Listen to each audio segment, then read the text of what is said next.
Some people wait because they're patient. And some people wait because stopping would mean admitting the one thing they can't afford to be true. I've kept a ledger in this town for 19 years. Grain, nails, coffee, cartridges, 100 small debts. Most everything in a man's life will balance eventually if you're honest about the columns. But there was one account I could never square, and it wasn't money. It was a woman who came to my counter every Tuesday for 3 months, in weather that would frost the marrow in your bones, to ask me one question I never had an answer for. She wasn't waiting for a letter.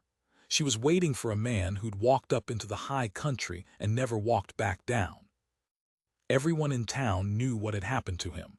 Everyone but her. And I'm going to be honest with you before we start, because I think you deserve to know what kind of story this is. I did not believe he was coming back.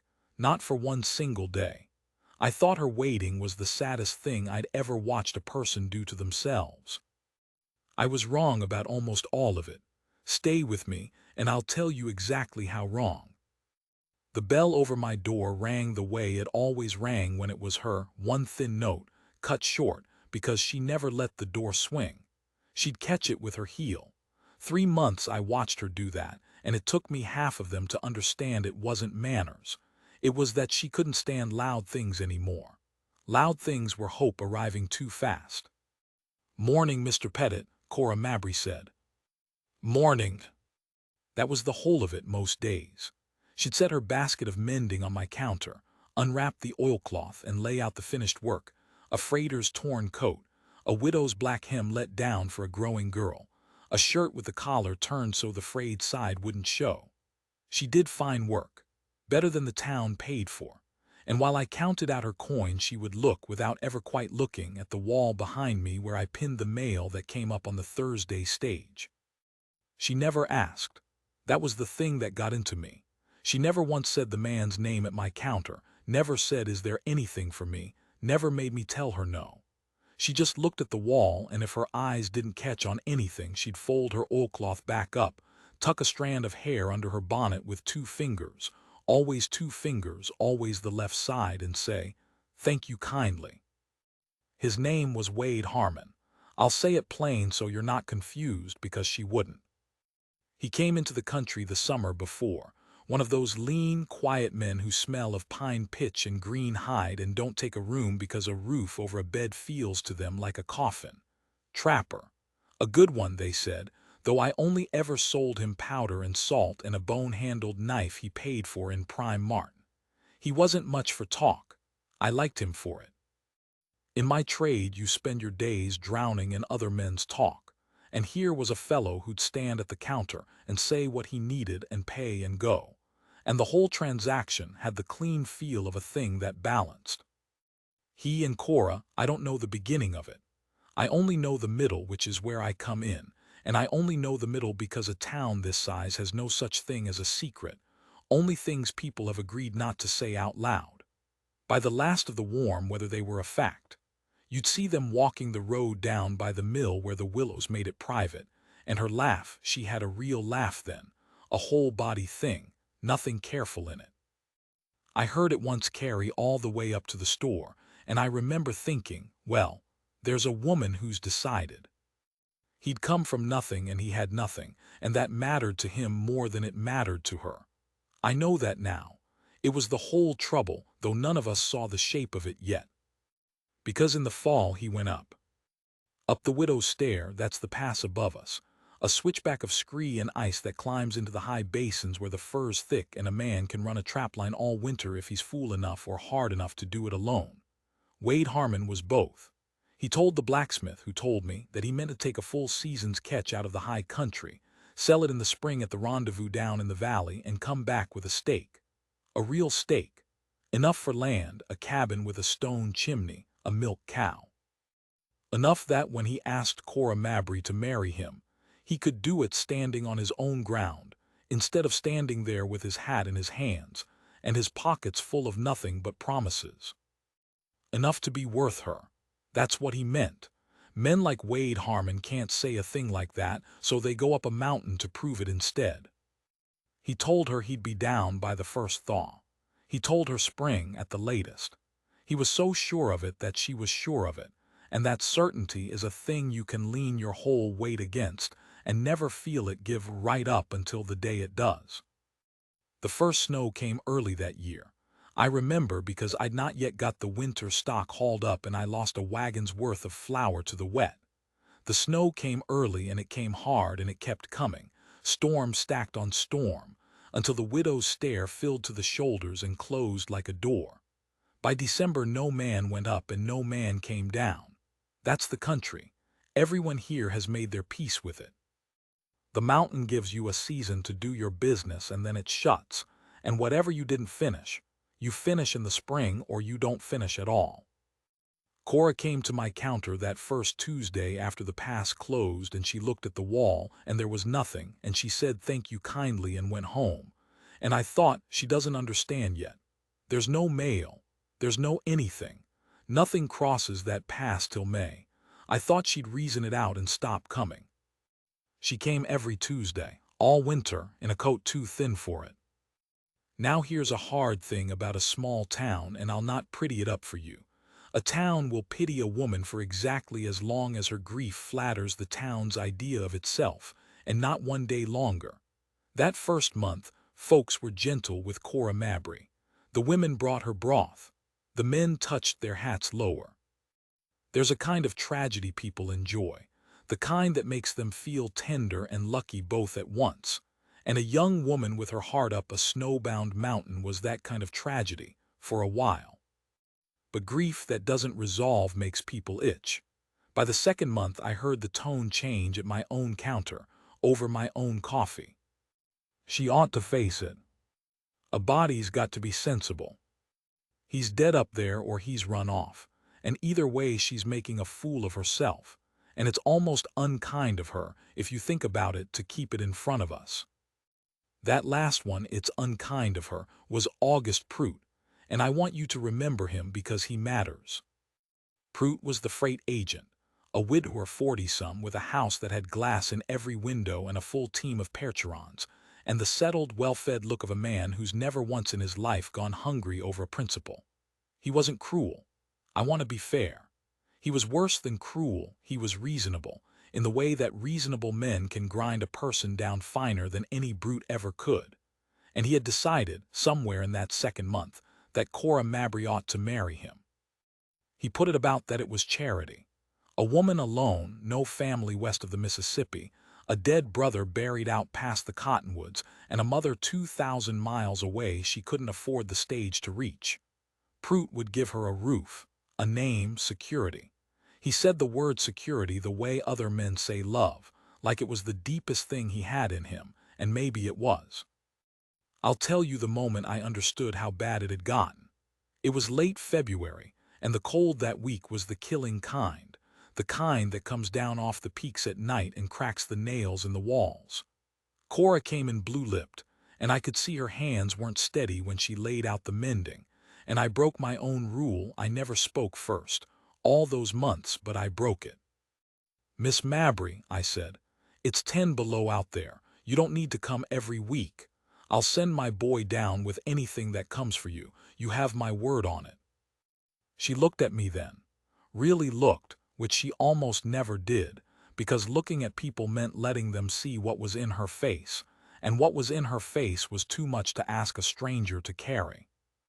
"If I stop coming," she said, "then I've decided he's not coming back." "You haven't got to decide that. You've just got to keep warm." "You don't understand, Mr. Pettit." She wasn't arguing. Her voice was very quiet and very patient, like she was explaining something to a child or maybe to herself.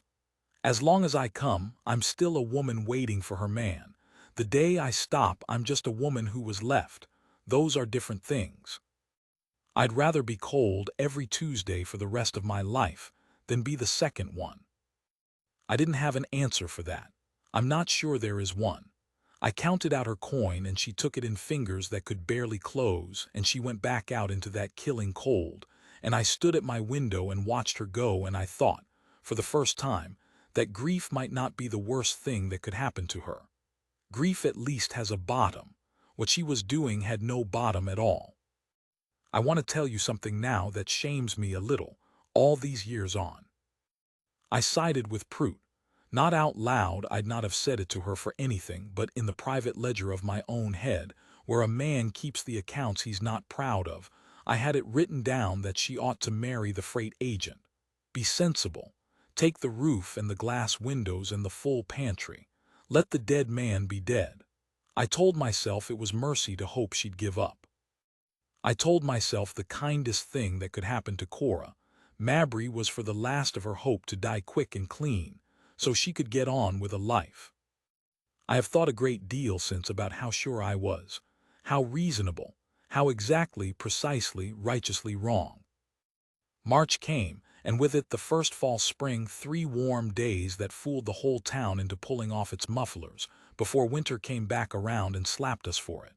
But in those 3 days the snowpack up on the stair began at last to move. You could hear it at night if the wind lay right. A deep, distant groan and crack, the mountain shrugging its white coat loose. Avalanche weather. The most dangerous time of the whole year up there, when the pack's rotten underneath, and the whole slope's just waiting for a reason to come down. And it was in those 3 fall spring days that Amos Teal came off the mountain. Teal was another trapper, older than Wade Canier, a man who ran the lower basins and knew better than to winter up high. He'd been snowed into a line cabin on the mountain's knee since December, and when the pack softened, he'd made his way down, half-starved, frostbit on 2 fingers, leading a mule loaded with a poor winter's catch. He came into my store to trade, because I was the only credit in town, and half the settlement crowded in behind him to hear what the mountain had to say. He didn't want to say it. I saw that. Amos Teal was a decent man, and he knew the weight of what he was carrying, and he tried to trade his furs and leave without it coming up. But August Prout was there. Prout was always there that winter, at the edge of every gathering, waiting, and Prout asked him in that reasonable voice, loud enough for the whole store, whether he'd seen sign of the Harmon fellow up high. The store went quiet, that deep store quiet where you can hear the stove tick. Teal set down the martin he was holding. He was a long time answering. There was a slide, he said, big one, off the north shoulder back in the deep of winter January, near as I could reckon, took out most of the timber below the second bench. Half a mountain came down. He rubbed at his bandaged fingers. Harmon ran his high line right through that basin. I know because I told him not to, told him that slope was a killer, told him back in the fall. He looked at the floor. A man in that basin, when the north shoulder let go, he stopped. He didn't finish. He didn't have to. I'm sorry, he said to nobody to the room. That's a bad piece of ground. I've never known it give a man back. And then, and I will hate this for the rest of my days, he reached into his pack slow, like it cost him, and set a thing on my counter. A hat. Battered felt, the crown crushed, the brim warped hard with a whole winter's freeze and thaw. Wade Harmon's hat. I'd sold that hat a stitch of oiled thread to mend the band not 8 months before. I knew it the way you know a thing you've held in your own 2 hands. Found it in the slide runout, Teal said. Come the melt, down at the bottom where everything ends up. He couldn't look at any of us. I couldn't find. I looked. There was too much snow yet to look proper, but a man doesn't leave his hat in this country, not in the cold, not on purpose. He pushed it an inch across the counter toward me like he was trying to be rid of it. Somebody ought to hold on to it, for he stopped again, for whoever'd want it. Now here is the part I've never told straight, not even to my own wife, because it's the part I'm most ashamed of. Cora Mabry was not in the store. It was a Thursday, not a Tuesday, and she was up in her room above the tack shop with her mending, and she did not hear Amos Teal, and she did not see the hat. And every soul in that store looked at me, because I was the one who saw her every week, because it fell to me. I put the hat under my counter on the low shelf where I keep the ledgers, and I told the room I'd see to it, and they drifted out with that awful satisfied heaviness people carry away from bad news that isn't theirs. The news had a shape now, an ending, and the ending let them stop itching. It was over. She could grieve proper now. She could be sensible. She could marry Prout in the fall, and the whole thing would resolve into a story the town could tell comfortably at suppers. The poor Mabry girl waited all that winter, and him dead in the slide the whole time. Isn't it a mercy she's settled now? I meant to tell her the next Tuesday. I told myself I'd tell her gentle. I told myself 100 reasonable things. But I want you to understand what I actually did, under the reasonable things. Because a man's true self lives in the gap between what he means to do and what he does. I left the hat under the counter, and when Tuesday came and the bell rang its one cut-short note, and Cora Mabry set down her mending and looked at the wall behind me the way she'd looked at it for 3 months, I did not reach under the counter. I did not take out the hat. I counted her coin. My hand was not 2 feet from a dead man's hat, and I did not move it. I told myself I couldn't do it to her right then. She looked so tired. I'd do it next week. I'd find a better time. There is no better time, but I'd find one. And every reasonable word of it was true, and all of it together was a coward's lie. And I knew it even as I let her walk back out into the cold, still believing. I have wondered all these years whether I did it out of kindness or out of cowardice, and I've come to think the honest answer is that I couldn't tell them apart, and that the not being able to tell them apart is the whole disease of it. That's the thing no one warns you about being a decent, careful, reasonable man. Your kindness and your cowardice wear the same coat, and you spend your whole life letting the one do the work of the other and calling it mercy. So the hat stayed under my counter, and Cora Mabry kept coming, and the false spring broke and true spring came on slow, the roads turning to bottomless mud, the aspens going gold-green at the tips, the whole valley waking up, and the pass, the widow's stair, began at last to open, meltwater roaring in the cuts, the scree showing black through the rotten snow. A man could nearly get up it now if he had a reason and no sense. And it was into that spring that August Prout made his move. He did it kindly. Of course he did. He went to Cora's landlady first and then to Cora, and he laid it out reasonable. The eastbound stage ran the first of every month now that the roads were passable. He had, he said, purchased a ticket. He would not press her, he was too careful a man to press, but the ticket was hers if she wanted it, to go home to her mother in the East and grieve among her own people. Or, he said, and here he let it hang, or she might find that she had reasons to stay. That a home might be made here yet, that a woman didn't have to face the world alone. He gave her the ticket. That was the masterstroke of it, if you want to know. He didn't ask her to marry him, not yet, not with the dead man's ghost still standing between them. He gave her a way out, and by giving it he made himself the reasonable warmth against the mountain's cold, and he trusted the winter and the town and her own exhaustion to do the rest. A patient man, a reasonable man. God, but I've come to hate reasonable men. She came to my counter the last Tuesday of that month with the ticket in her glove. I didn't know it was there at first. I knew something had changed because she didn't look at the wall. 3 months every Tuesday her eyes had gone to that wall of mail the second she stepped in, before she'd even set down her basket, and this time they didn't. She set down her mending and she kept her eyes on the oilcloth, folding it very carefully, and I understood before she said a word that she had at last decided to be the second kind of woman, the kind who was left. I'll not be coming next week. She said, the stage goes out Thursday, I'm to be on it. I counted her coin. My mouth had gone dry as ash. East, I managed. East, she smoothed the oilcloth flat. My mother's alone, and she stopped, and for just a second the careful thing in her face came apart and I saw the whole of the last 3 months in it, all the cold Tuesdays, all the leaning her whole weight against a certainty that had finally, quietly given way beneath her. I can't be the woman waiting any more, Mr. Pettit, she said. I'm too tired. I thought I could do it forever. I told you I could. But it turns out there's a bottom to it after all, and I've got there. She pulled her glove straight, and I saw the edge of the ticket in it, pale card against the worn brown leather. I'd rather be the woman who was left than the woman who couldn't stop waiting. I never thought I'd say that, but there it is. And the hat was under my counter, not 2 feet from my hand. This was the moment. You understand that this was the moment. I could have reached down and set it on the counter and told her, he's gone, Miss Mabry, truly gone. Amos Teal found this in the slide.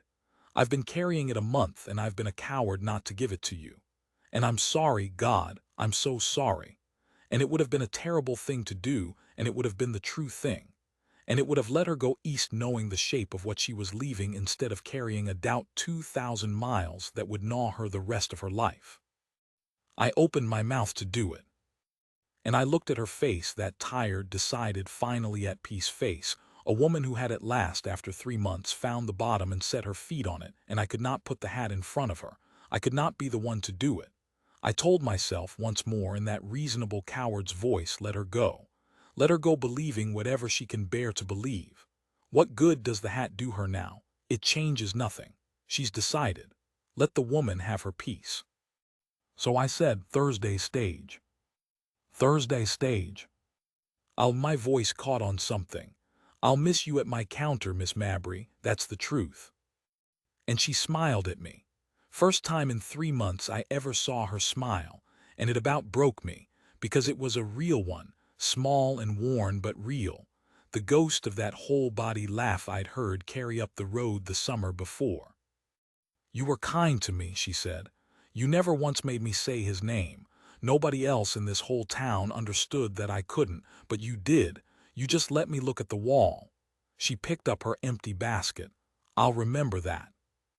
She caught the door with her heel so the bell only rang once, cut short, and she stepped out into the mud and the thin spring sun, and she was gone up the road toward the tack shop to pack her things. And I stood there behind my counter with a dead man's hat on the shelf by my knee, and the whole reasonable weight of what I'd done and not done sitting on my chest.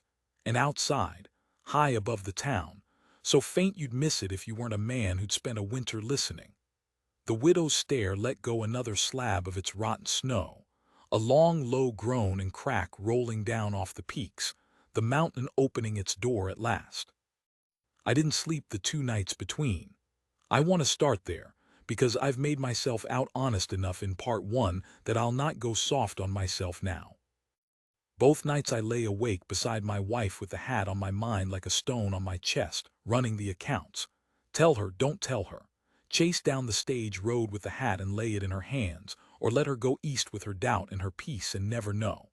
I built the columns 100 ways and they would not balance, and somewhere in the black hours of the second night I understood why they wouldn't, because there was no right answer.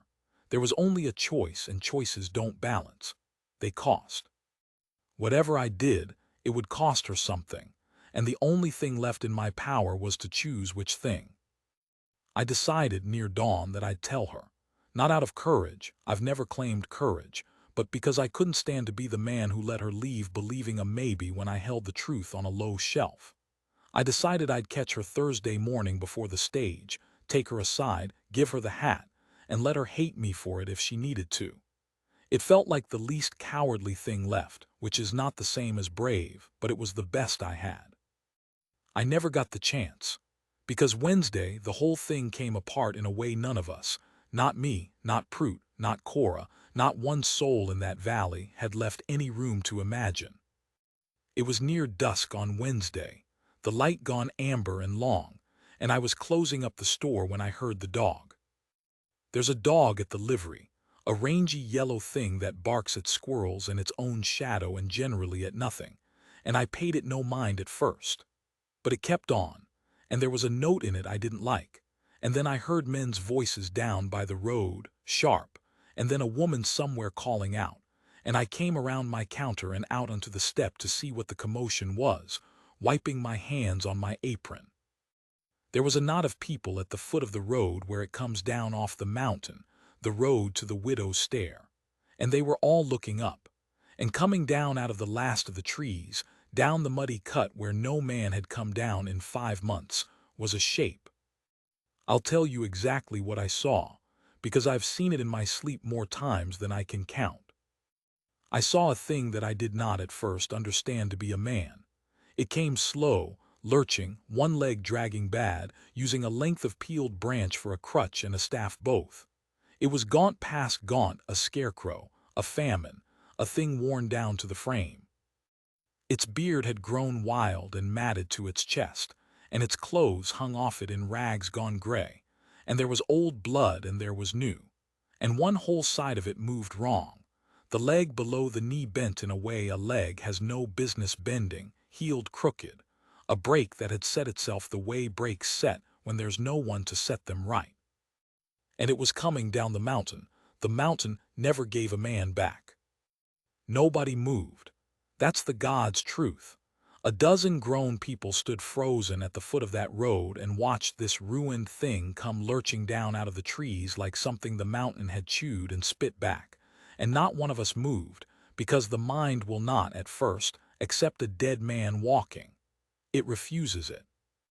I stood on my step with my hands still in my apron, and I thought, clear as anything, that is not possible. And I went on thinking it while the impossible thing came closer, foot by dragging foot, until it got close enough that I could see its eyes above the wild beard. And the eyes were Wade Harmon's. Sunk deep, fever-bright, half-mad with cold and hunger, and 5 months of solitude that would break most men's minds clean off, but his. I knew them. I'd taken his coin across my counter with those eyes looking at me plain and quiet not 8 months before. Somebody screamed. A woman. And that broke the spell, and then the men were running up the road, and the yellow dog was going wild, and I was moving too off my step and into the mud.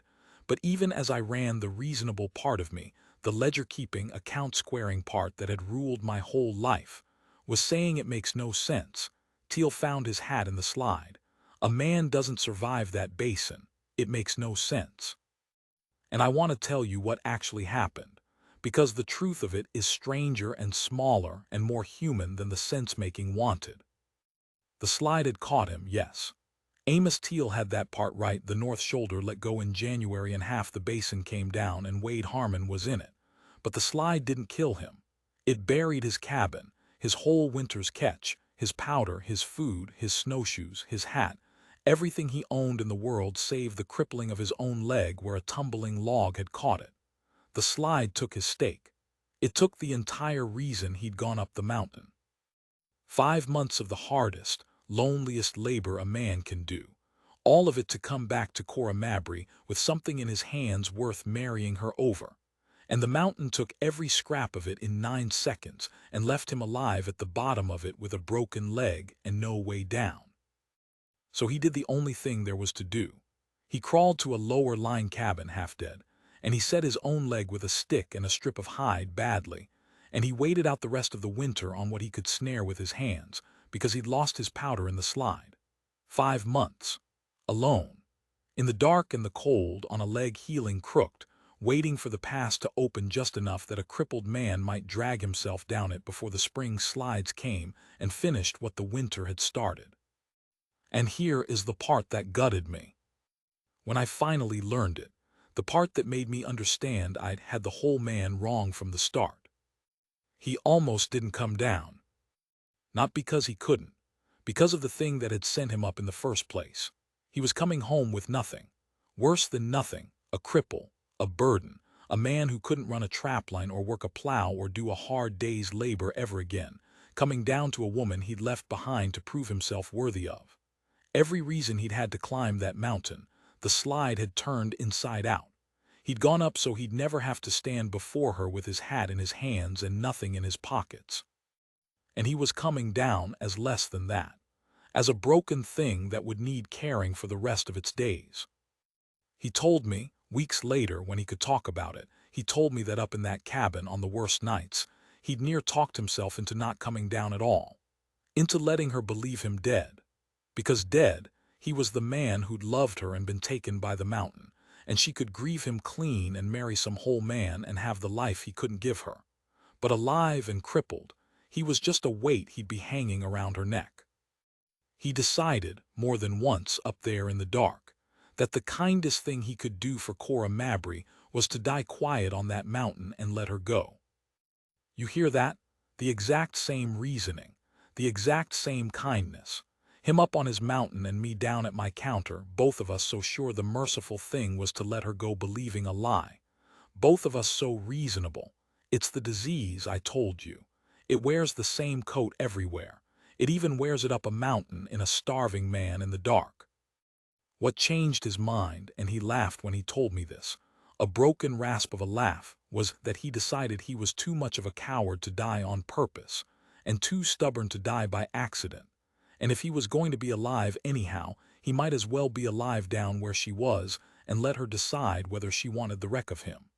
He said he figured he owed her the choosing, that it was arrogance in the end to decide for her that she'd be better off without him.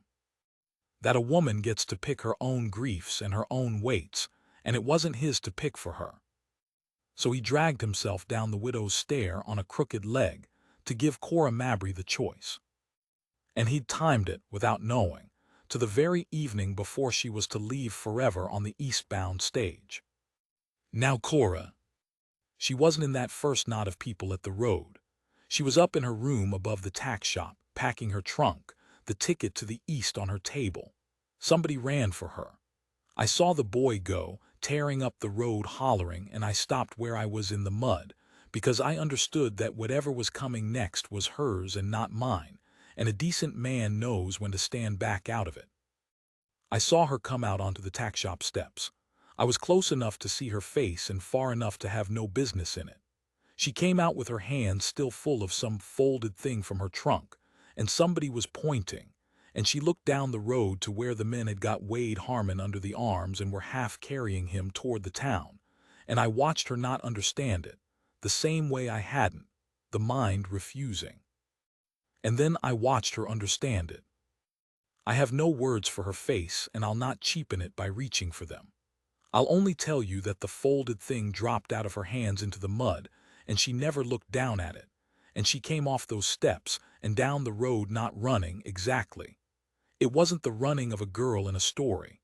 It was something rower than running, a body moving faster than a body knows how, and she got to him where the men were holding him up and she stopped. She stopped a foot short of him, that's the thing I remember. She didn't fall on him. She stopped, a foot away, and she looked at the ruin of him, the leg, the beard, the wasted frame, the eyes, and I saw her see it, all of it. Everything he'd been so afraid of her seeing. The nothing he'd come back with. The weight he'd be. She stood a foot away and she took the whole account of him in, honest, the way you taken a thing you're deciding on, and the whole town stood there in the mud and watched her do her sums. And Wade Harmon, I'll never forget this, Wade Harmon, who dragged himself down a mountain to give her the choice, looked back at her with those fever-bright eyes, and he did the bravest and stupidest thing I ever saw a man do. He tried to let her off. Crippled that he was, half dead, held up by two other men, he got one hand loose and he sort of gestured at himself, at the wreck of himself, and he rasped out three words. I was close enough to hear them.